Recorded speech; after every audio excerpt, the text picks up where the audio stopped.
আসসালামু আলাইকুম ওরহমতুল্লাহ। আমি একটা হাদিস বলবো। এই হাদিসের কথা যদি আপনি শুনেন তাহলে গড়ের রিজিক বরকত বেড়ে যাবে 100% ইনশাআল্লাহ। হজরত মোহাম্মদ সাল্লাল্লাহু আলাইহি ইসলামের জামানায় একজন সাহাবী ছিল, অনেক ধনী। ওনার নাম ছিল হজরত ওসমান গনি রাদিয়াল্লাহু তাআলা আনহু।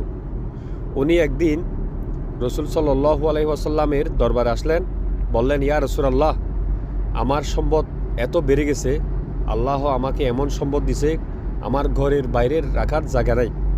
আপনি একটু আল্লাহর কাছে দোয়া করেন আমার সম্পদ যেন কমিয়ে দেয়। তখন রসুল সাল্লাল্লাহু আলাইহি ওয়াসাল্লাম একটু অপেক্ষা করে ওনাকে বললেন,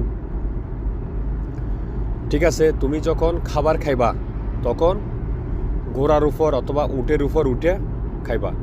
যখন উটগুলো সরে জমিনে তখন উটের উপর উঠে খাবার খাইবা। তখন সাহাবী বলল, ঠিক আছে, আমি কালকে থেকে এটাই করব। তখন সাহাবী ঘরে চলে গেল। যখন খাবারের টাইম হয়েছে খাবার নিয়ে চলে গেল উটের কাছে। উটের উপর উঠে, উট যখন চলতেছে উটের উপর উঠে খাবার খাচ্ছে। তখন ওই খাবার যখন খাবার সময় একটা দুইটা খাবার নিচে পড়ে যায়, স্বাভাবিক পড়ে যাবে।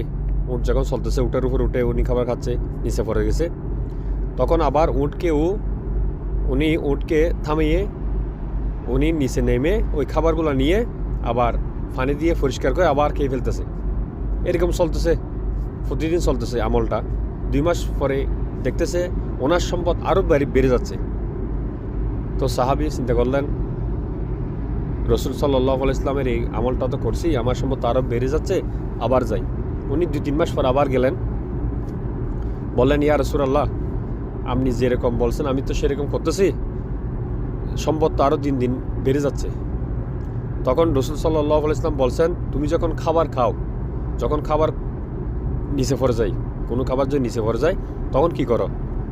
তখন ওসমান গনি রাদিয়াল্লাহু তাআলা আনহু বলছেন, আমি ওই খাবারটা আবার নিচে নেমে আবার পরিষ্কার করে পানি দিয়ে ওই খাবারটা আবার খেয়ে ফেলি। তখন রসুল সাল্লাল্লাহু আলাইহি ইসলাম বলছেন, তাহলে তোমার সম্পদ কমবে না, আরও বাড়বে।